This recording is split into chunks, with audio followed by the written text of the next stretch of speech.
Welcome to OLC 4.0. This is term 1B, and today is class 24. We are going to be working on assignments 38, 39, and then we're going to begin assignment 40 in unit 4. Today is Wednesday, January 24th, 2024, and I am Jillian Percy. As always, you can send student work to studentwork@nnec.on.ca. Always make sure to put your full name, course name, assignment number, and or name on it. And if there's a rough and a good copy, please label them. If you need to take a photograph of an assignment, please send it as an attachment rather than putting it in the body of the email.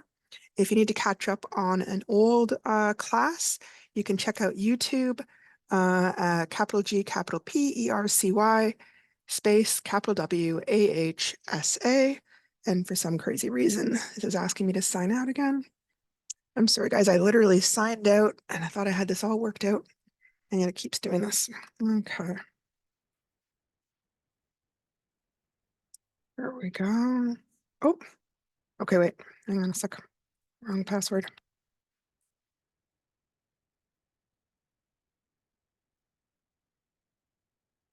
There we go. Okay, if you have any questions, you can always email me at jillian.percy@nnecschools.org, or you can call me at the office, 1-800-667-3703. I'm generally here till about 6 o'clock at night right now on this term. Okay, today's work, we're going to review how to use the Canva program to create resumes. I was about to do that yesterday and we just kind of ran out of time. Also, we're going to learn how to use a graphic organizer to do a rough draft for procedural writing. We're going to reflect on how communication skills can help you be successful in the workplace, and then write a journal entry based on our reflections.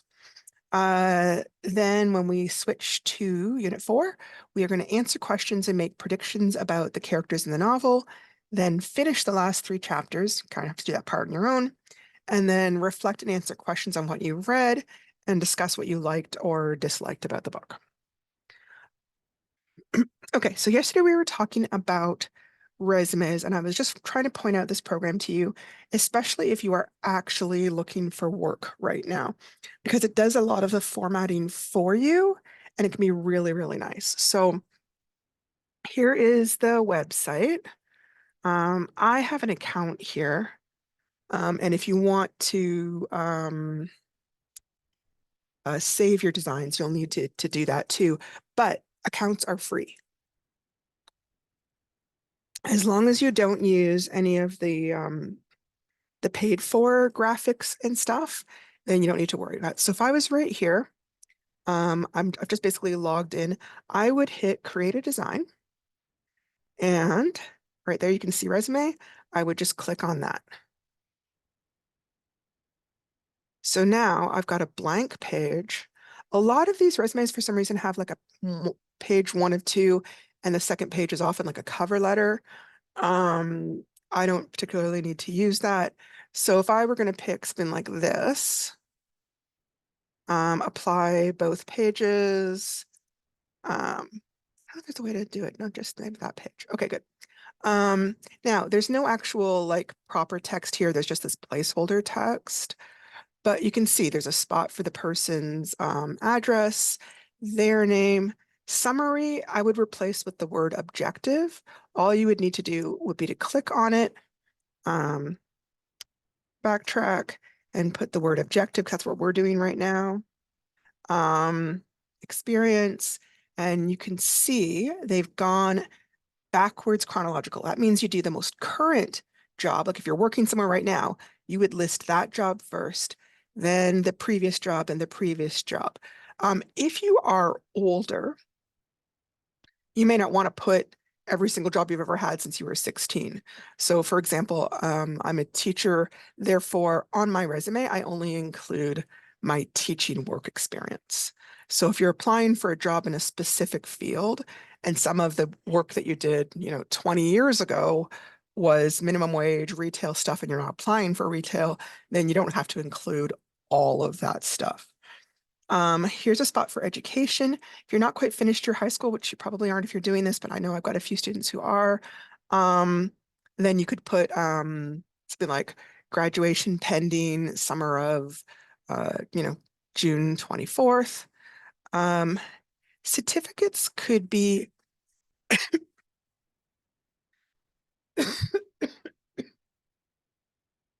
certificates could also be like any extra trainings you have. Like I know sometimes people get to do like first aid training, or if the job ad asked to make sure that you had a driver's license, you could put that here. Sometimes people have gotten heavy machinery training, or they've received special training in how to use certain software programs. This is a great spot for that. Here they have skills. Again, I would only put skills that are backed up by what you can do work experience. Like I was saying yesterday, I wouldn't put leadership if I've never done a job where I was in charge of people, because it just looks like I'm pulling it out of thin air. Um, our you can see these different categories. Our categories are slightly different, so you'd have to check the assignment and make sure. But like I showed you, it's easy to go in and fix this. If you happen to have not worked any job at all, like I know some people are kind of young, have you done any kind of volunteer work? Maybe you've helped out in your church nursery, or maybe you've chopped up firewood for an elder, or you've helped put on a drama program with your high school, or I know sometimes the Legion uses volunteers for different things. So if there's any kind of volunteer work, as long as you put volunteer experience, which obviously you weren't paid for, if you have no or very little work experience and you're young, it's totally appropriate to put volunteer experience. Because, uh, employers understand that you're young and may not have had a chance, but they are looking for places where you may have used skills. So if you were applying for a job in sales, but you haven't had sales experience, but you've acted on stage, well, then they already kind of know, well, this is somebody who's confident in public speaking. They probably have a good voice. They know how to carry themselves. So the volunteer experience can be really relevant if you don't have a lot of work experience. I'm just going to kind of quickly show you some of the things. I'm going to add a page so I don't have to take anything away. Here's another one. This is kind of a classic one. I like how they did the bottom so you can kind of fit a little bit more information in. Let me see what else. This is pretty similar. I like that one too. Um, this one I really like. This would be a nice one to use if you had a bunch of different certifications. I know some people do like trainings for work. Like maybe you've gone to something special like suicide prevention, or intervention, nonviolent intervention in conflicts, that kind of thing. This would be a great place for those kind of things. Now, the one thing I wanted to point out is something like this. In the States, I don't think they mind people using photographs, but I don't find in Canada that people are too keen on that. It's kind of frowned upon. I think the exception would be if you were doing a job where your face is the big thing, like acting or modeling. Although in those cases, probably would be including professional photographs. But in Canada, this is the kind of thing that might have people deliberately not looking at your resume, because there's always the possibility of people making accusations that you got hired due to age, gender, race, beauty, uh, all those kind of things. So I would not use one of these that have a picture there. Now the other thing, remember we were talking about the free versus paid. Let's see if I can go down a little bit. Usually, oh, okay. Let me see if I can pull something else up. Usually what you'll see is, let me grab this. Uh, telephone. This is just a spot where you can grab graphics and stuff like this. Okay, so see that little crown and it says Pro? If I wanted to use this somewhere, I might go for this, but you can see how there's a watermark there. The only way to remove the watermark would be to buy the Canva Pro. So that's fine. All I do is I just don't use the Pro. There's loads and loads of free graphics. There's all sorts of different text types you can use. Things like, I mean, you don't want to get crazy when you're doing a resume, but it's nice to have some options. So this is a great free resource. So by all means, use it if you want to. Just make sure that your resume includes the right categories for what we're doing. This would only be for the good copy, not for the rough copy. Again, especially if you're planning to actually use the resume after, this is a great option. Okay. Here is the rubric that I would be using to mark your resume. I'm going to be checking that you follow the resume formatting, that your resume shows awareness of audience, purpose, and tone, that your word choices show active verbs, a consistent verb tense, and good description. Consistent verb tense. Sometimes people will do a resume, and in one job description, they might use all like ing verbs, like I am filing these things, answering phones, especially if it's a job they're doing currently. And then when they're talking about a previous job, then they might all use past tense. But generally, most resumes are written consistently in past tense. So just stick with the one verb tense and it's going to sound more smooth and make better sense. The rough copy needs to meet the assignment criteria and needs to be handwritten. Good copy should show evidence of revisions in word choice, grammar, phrasing, etc.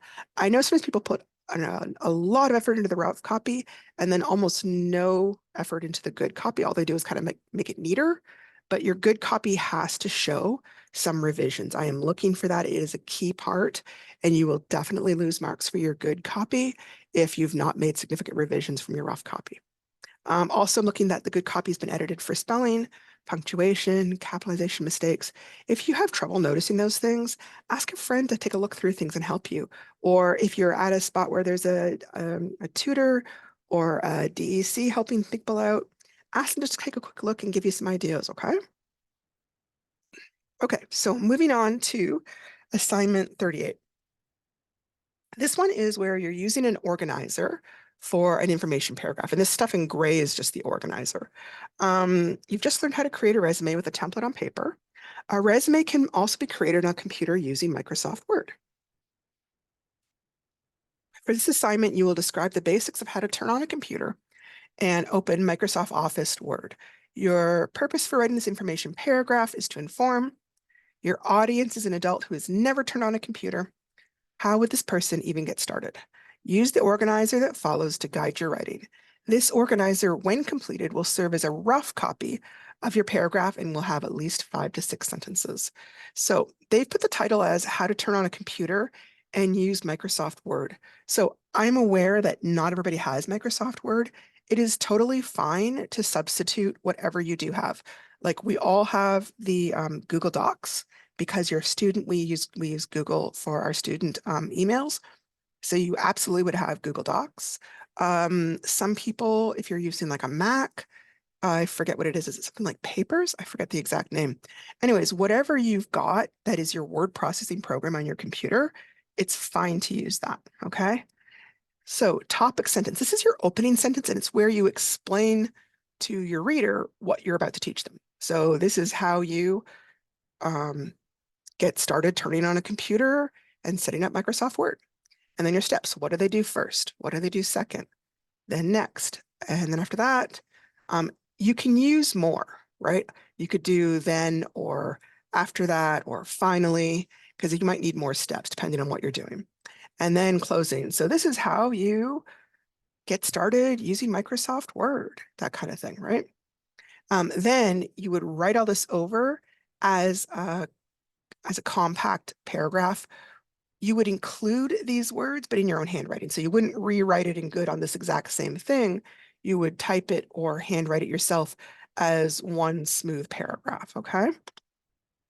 Let's see what I have here. Oh. Okay, so first some quick notes in the assignment. Yeah, I was already talking about this. Oh yeah, Mac Pages. There's also WordPerfect. It's kind of an older one. I don't know if everybody has that now, but that's a possibility too. They really all work in very similar ways, so it doesn't really change the content of the assignment particularly.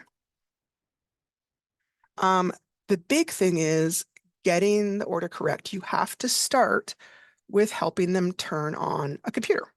So for the purposes of this assignment, picture someone much older who has never used a computer at all. And you may be thinking, oh, I don't know anybody like that. Well, my mom is 85 years old, and she has never used a computer, but probably has no interest in ever using one. and would be completely overwhelmed trying to do it on her own. She's literally never even used a cell phone. So you're explaining it to somebody like that who just knows absolutely nothing.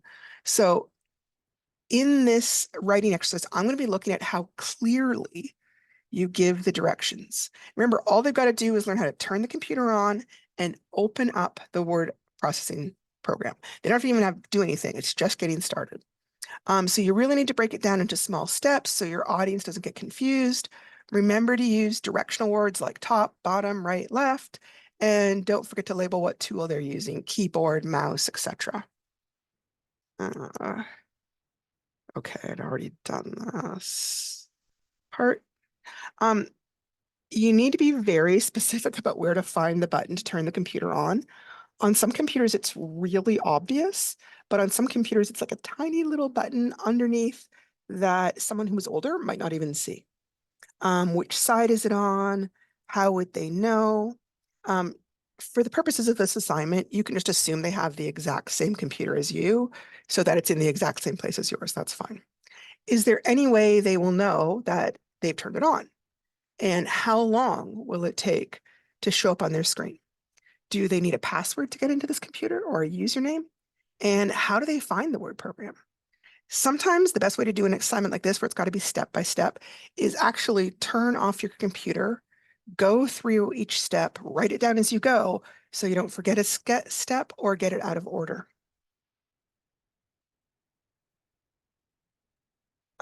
Okay, so yeah, good copy tips. Make sure you don't have the organizer here. It can be handwritten or typed all as one paragraph. You do want to include the sequence words that were written in the organizer. Um, Command format is like where the verb comes first, like go to your room, pick up your clothes, grab the dry cleaning, that kind of thing, where the very first word is not the subject like we typically have, but it's the verb. What happens there is it's understood that the subject is you. Someone's commanding somebody, they're talking to either you singular or they're talking to you plural. Be sure the steps are clear and easy to follow. Occasionally, you might need more than one sentence per step. Make sure the final product is in a paragraph, not just a list. So here is an example. I did one called How to Drive a Car. Okay, so this is how to begin driving a car. First, make sure you have the car keys. The yellow is me showing you the verbs because these are usually very verb heavy. Then unlock the doors and get in the car. Next, pull the seatbelt across your chest and hips and fasten it into the buckle on the left-hand side of the seat. Again, I'm being kind of overly cautious in my steps, but I'm assuming this person hasn't had a chance to use a car. After that, check behind you for small children, pets, or obstacles like bikes that could get run over. Make sure they are out of the way before you continue. Then put your keys in the ignition slot, which is located to the right of the steering wheel. Turn the key to the right.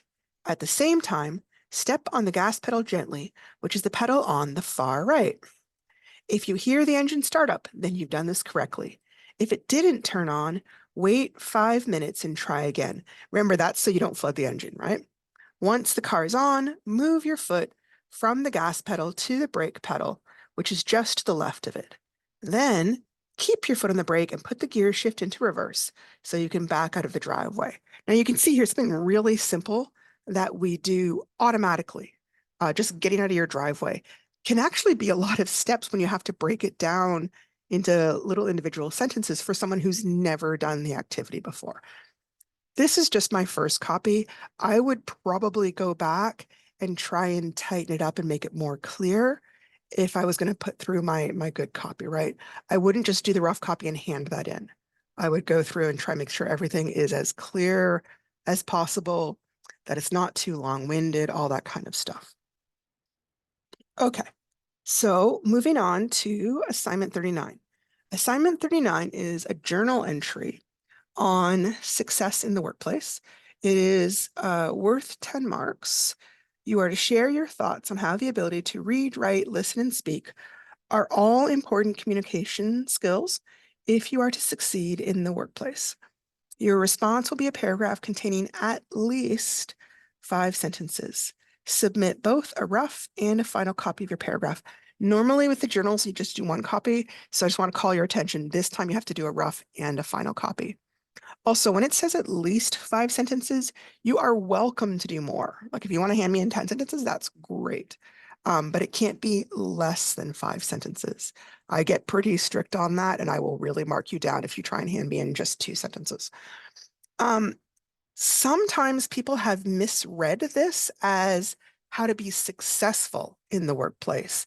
And so then they're talking about all sorts of things about doing your job and being respectful, and they're not looking at the part about the communication skills. So this assignment is about like how do your communication and your literacy skills help you succeed in the workplace. So make sure you're focusing on the communication skills, not just on the success part. Okay, what is the overall purpose of these learning journal assignments? I know some people absolutely hate these assignments, and there's a few reasons why these are here, okay? First, it's giving you an opportunity to reflect on your literacy progress throughout the course. Two, it encourages you to see how the reading, writing, listening, and speaking skills that we practice are also helpful to you in real life, like the workplace. I know for some people it just feels like, oh, I'm doing this course and there's no point to it. I'm just jumping through hoops to be able to get my high school degree. But in fact, the things we're practicing are things you are going to use for the most part. To learn how to create personal literacy goals, to encourage you to self-monitor when you're meeting your goals, and also try to make sure you can see the progress in your reading and writing as you complete these assignments. If you never go back and look at, say, your first assignments compared to the kind of assignments you're doing now when we're almost at the end of the course, most people have made significant improvement over their writing abilities from the beginning to the end. But if you never look back, you're not going to see that. We also want practice reading and writing assignments that you're going to find useful in your life, such as creating resumes and cover letters to help you with your job hunt. Any one of these could become a focus for the paragraph if you're needing something to be less open-ended and more specific. The learning journals are part of the criteria for the course written by the government. I don't have a choice in those, but also assignment 43, which is coming up, is a whole big reflection piece on the work you've done in this course and your abilities in this course. And these are kind of practices for that one, because that one's worth a lot of marks. Doing these littler ones should make it a little bit easier to do that final one. So that's one thing to keep in mind as well, okay?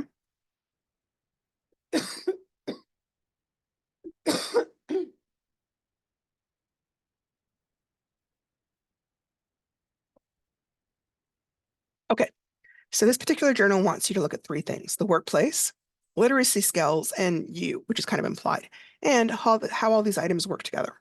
So these are the 6 main literacy skills. This type is in intake, like what you're looking at and comprehending. This part is output, or what you are creating. So reading, listening, and viewing media is the input, and then the output is writing, speaking, and representing media. Now, this course heavily is focused on reading and writing. We're not really doing a lot of listening and speaking because we're not in a classroom, although I suppose you're listening to this course. We do a little bit of viewing media and a tiny little bit of representing media, okay? But your workplace might use more or less, right? Viewing media or representing media, if you were working for like a TV station, that might be a huge part of your job, right? Okay, so what kinds of communication skills are needed in the workplace? Different types of work can require very different types of communication skills. Someone in sales, for example, might need very good speaking and listening skills. Someone who works in a newspaper might need excellent writing skills. Someone who works at a publishing company where they make books might need great reading skills.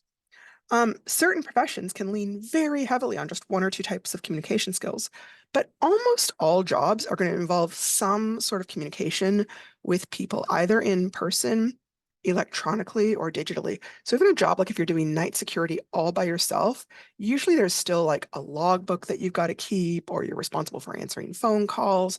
So you're still having to communicate with people, even if it's kind of like from a distance in a sense.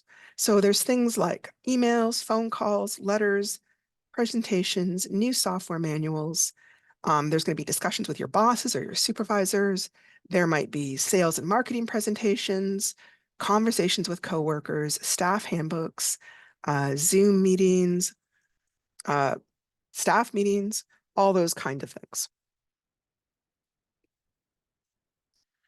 If you're already in a workplace, like if you're working right now, think about what kinds of literacy skills you're already using at your specific job.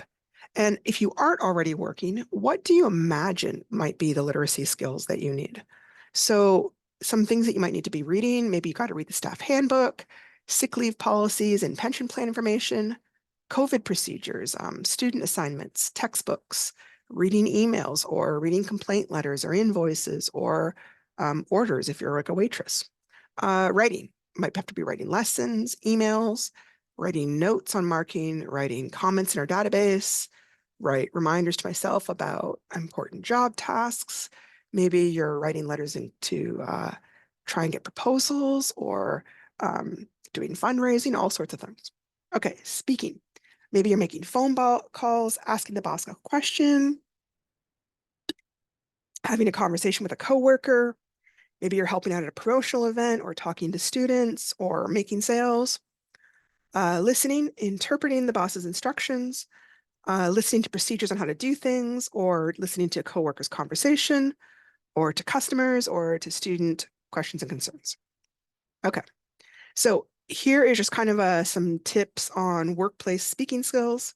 Be clear and concise, choose your words carefully, and be as brief as you can. Avoid repetition. Number 2, prepare ahead of time.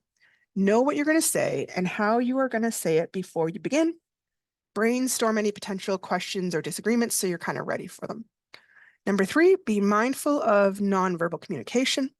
Our body language, our gestures, our facial expressions can convey more than words.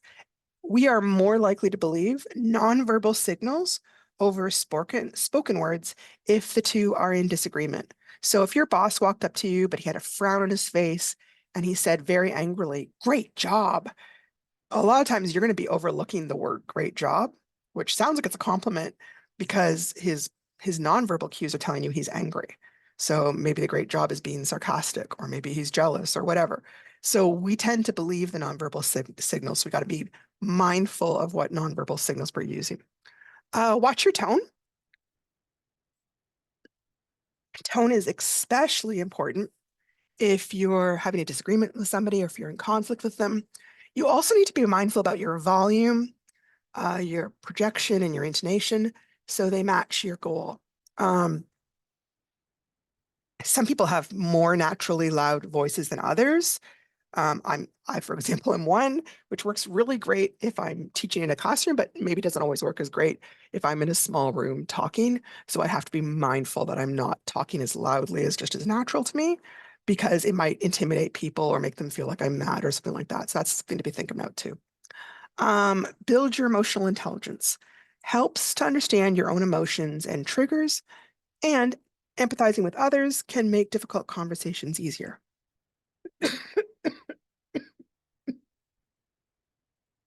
Good workplace speaking skills can help create a positive workplace and help develop trust, transparency, empathy, and open dialogue. Also, it makes it easier to be able to give and receive constructive criticism. Most of us spend the largest chunk of our day in our workplace. Being able to get along with your boss and your coworkers and your customers and clients can be a huge part of making your job a lot more enjoyable. Okay, this is talking about listening skills. A lot of times we don't really talk about listening skills once we're out of school, but they're just as important in our workplace, really. What are some ways we use active listening in the workplace? One, understanding the instructions of your boss. That would be the biggest one. Comprehending a customer complaint and what they want done. Sometimes the customer's not very clear. They're just mad, and you're going to have to like ask some questions and talk to them and try and really listen to figure out what are they really mad about? What are they really wanting you to do? Communicating with coworkers, deciphering the meaning of sales and marketing people that you deal with, helping problem solve conflict between different people at work. Sometimes you may be in a small office and two of the people are mad, and it can be really uncomfortable to work with that. And you might be the peacemaker in the office. Okay, so one of the goals when listening is to understand what the other person is trying to tell you, including their emotions behind the words. Another aspect of listening is to communicate interest and caring to the other person. And a more selfish reason is that when people stop feeling like others are listening, they often stop sharing information and they may even stop listening to you as well. Three main aspects to active listening are emotional, staying calm and compassionate while still managing your own reactions. Sorry, managing got mangled there. Apologize. There we go. Behavioral, conveying interest both verbally and non-verbally. Cognitive, noticing all the information, comprehending it, and then responding to it.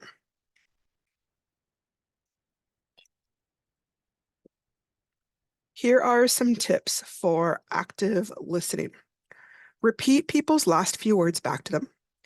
Don't put it into your own words unless you need to. This is one of those things that seems counterintuitive, but apparently people really prefer that you say their exact words because then they feel like they've really conveyed their meaning.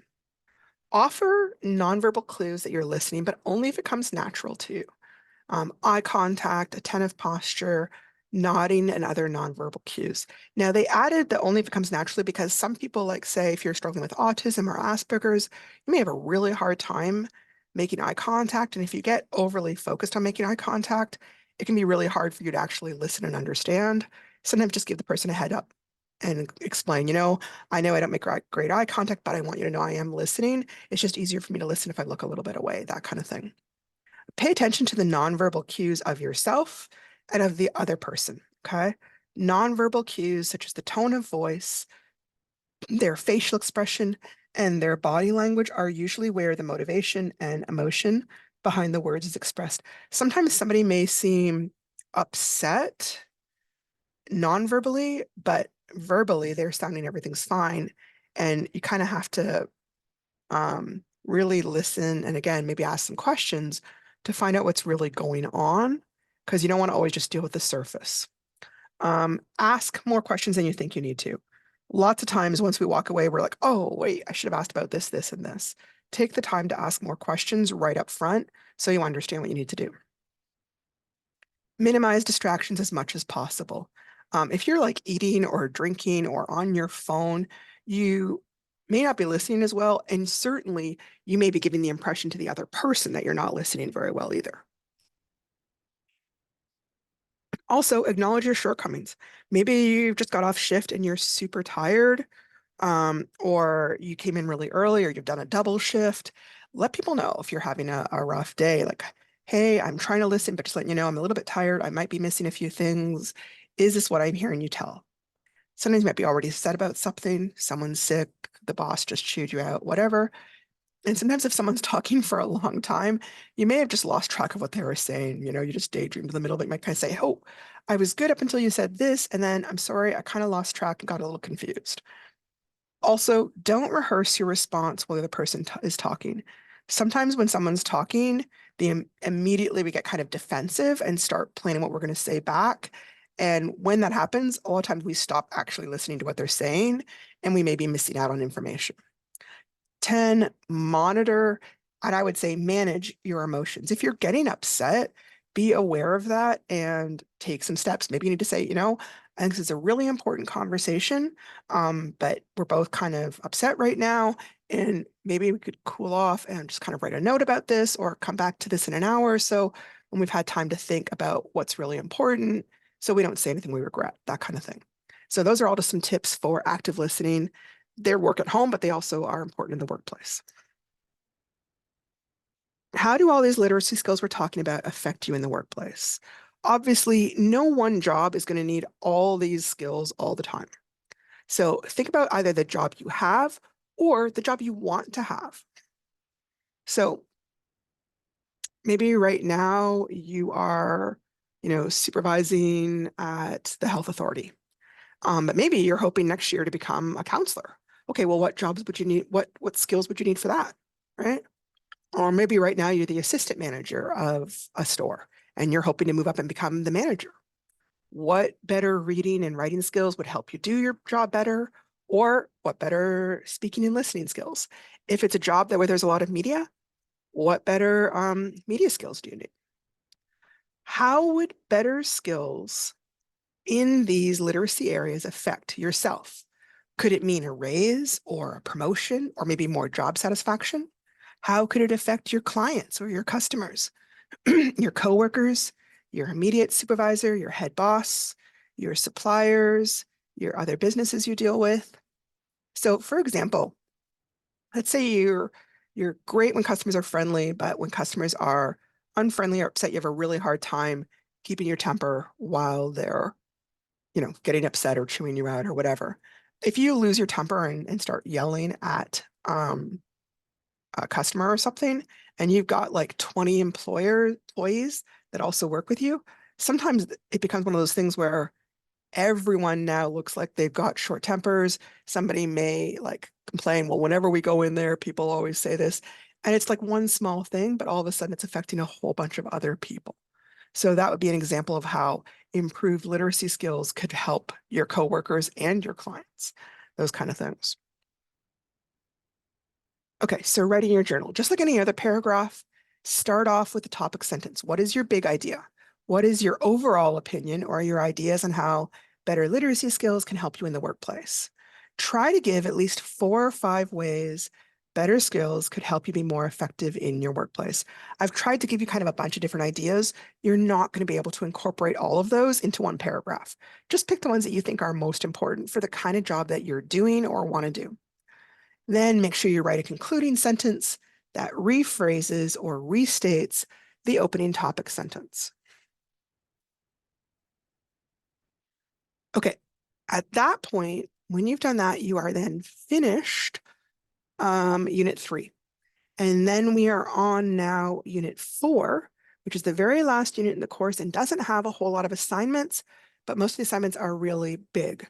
So even though it's only like 4 or 5 short assignments, please take your time with all of these assignments because they have a huge impact on your overall mark, because a lot of these are worth way more than some of the tiny little assignments that we did in, say, Unit 1, okay? So the big focus in this unit is on reading strategies and your literacy growth through the course.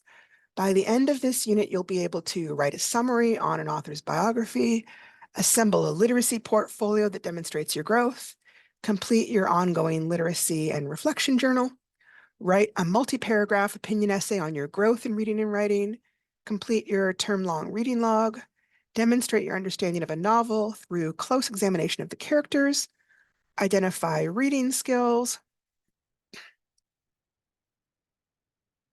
apply your reading strategies and skills to read a new text, research topics such as careers and scholarships, and then create an informational paragraph. So like I said, it's a pretty meaty unit, even if it doesn't look super long. Okay, so lesson 16 is worth 26 marks total. And it's called Demonstrating Reading Strategies. So before you read the text selection for this assignment, take a few minutes to think about the different reading strategies we've learned about for this course.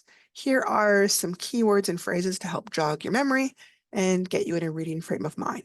Directly stated information, indirectly stated information, making connections, skim, scan, identify, locate, predict, tell, list, in your opinion, and what would you do if? That's just kind of like a reminder of some of the skills we're going to use. Here is the actual first assignment. This is assignment 40. Now, the weird thing about this assignment is the first 2 questions you need to do before you read chapters 10 to 12. Then after you do the first 2 questions, you need to read chapters 10, 11, and 12, and then you can finish assignment 40. I'm sorry, I know that's kind of messed up. It's not me that created it. Try to make sure you're using the reading skills that you've developed during this course, including accessing prior knowledge, skimming, scanning, and reading the questions first so that they guide your reading. So question number 1, before reading, is worth 6 marks. Take a moment to access your prior knowledge of the characters in the novel. Write a few words to describe what you know about the characters already. Jimmy, Teresa, Gary, Peter, Miss Quintel, and Martha. Oh, wait, I'm gonna shift this. This is what I want to do. Make sure in these little like clouds that you write a few words not just one word, or it's going to affect your marks. So for example, if I was trying to describe the Hulk from the Avengers movie, I didn't just describe what he would look like. I could say, big green guy, but that's not really the important part. The important part is he's got anger issues, he can be violent, he's unpredictable, but he can be nice as well. So same thing for you. Tell me several things about Jimmy and several things about Peter, not just one word answers, okay? Remember, your predictions were made on what we know about the characters so far in the novel. So beside each character's name, write point form notes to show predictions about what you think is going to happen to or about each character listed. And this is worth 6 marks. Remember that predictions are about the future, not the past. Sometimes people will try and tell me what's already happened in the novel, but that's not what we're looking for. That's a summary. I'm looking for you to make a reasonable guess about what might happen next. And don't worry that you don't know, right? There's no wrong answers here as long as they're reasonable. Like, I wouldn't suggest that Jimmy's going to suddenly fly to the moon because there has been nothing in the novel so far to suggest that he's going to go into outer space, right? So it has to be based on what the novel has actually already given you, but it should be realistic, right? And reasonable. Okay. After you finish making those predictions, then you can read the last 3 chapters of the novel before you do any of the rest of this questions in this assignment, okay? Some of the questions will actually involve checking on your predictions, so you really do need to finish the book before you're going to be able to answer those questions accurately, okay? We don't have time to just read the 3 chapters on our own. I'm just trusting you guys to do that. Okay, so here are the next questions about the novel. And again, this part assumes that you have read the last 3 chapters. List the important events that Peter tells Ms. Quintel about Jimmy's past. It's a specific spot in the book. Find it, and in a point form, just list what they are. Number 4, why does Peter think it's a good idea for Jimmy to participate in the healing center? And then part 2, what does Jimmy think about it? So make sure you cover what Peter thinks and what Jimmy thinks. Number 5, was your prediction that you made for Gary accurate? Explain what you thought would happen and then what actually did happen in the novel. And then include your reaction to what happens in the novel in your answer. Were you surprised, upset, or did you just kind of know it was going to end that way? Number 6, on page 77 of the novel, Miss Quintel shares something about her own personal life with Jimmy. What does she reveal? And why do you think she offers this private information to a student? That's worth 2 marks. Number 7, complex relationships run throughout this novel. Choose one relationship in Jimmy Comes Home and comment on how or why it is complex. Make sure you name the people in the relationship. So for example, Jimmy and Ms. Quintel, or Jimmy and Teresa. Decide whether it's a good relationship or a bad one, and then use some examples from the text, like actual things that happen or get said, to back up your opinion. Now, how can a relationship be complex or complicated? Well, a relationship might be considered simple if the feelings are straightforward and the relationship is really easy to understand. So if they're clearly enemies, or they're obviously best friends, or they're totally true love. But a relationship might be considered complex when the feelings they have for each other are kind of mixed up. Like maybe they're really good friends, but there's been a big fight or misunderstanding. Or maybe they're kind of enemies, except they sort of understand why they don't like each other and they're able to function even though they really, aren't on each other's side. Any relationship that's really hard to describe and has a lot of history, both good and bad, might be considered complex. People that never talk to each other in the novel and never really have any kind of conflict or confusion or misunderstanding are probably not going to be complex. So which relationships in the novel would you consider complex? And then it discusses, is that relationship good or bad? So what makes a relationship good or bad? Generally, a relationship is good if it helps people involved. So does it make them happier? Does it make them healthier? Does it help them make better choices? Does it make them better people? Are they kinder, more stable? And generally, a relationship is considered bad if it hurts the people, either one or both involved. Does it make one or both of them unhappier or angrier? Does it cause one or both of them to make worse choices? Does it make one or both of them worse people, meaner, less reliable? Is it causing one to get addicted?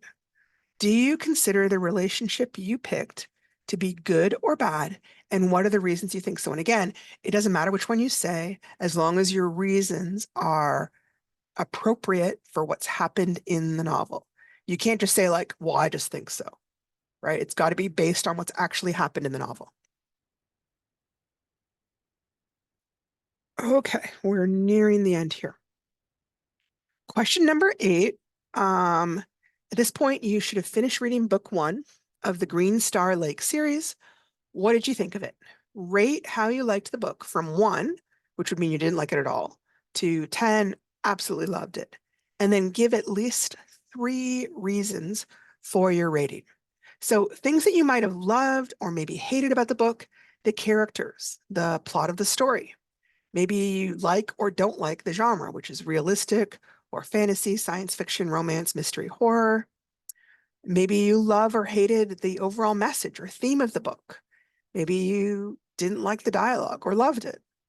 Maybe there's similarities between you and the characters of the events. Maybe you loved or hated the ending. Sometimes you can read a book and think the whole thing's great, and then you just hate the ending because it doesn't match what you thought was going to happen. So you need to make sure you support your opinion with evidence or details that are actually in the book. So some words that might help you explain your reasons could be things like because, due to, since, or phrases like I liked the part where, I liked when, I felt a connection to, I understood how that character feels because, weirdly, I have Underwood. I don't know why.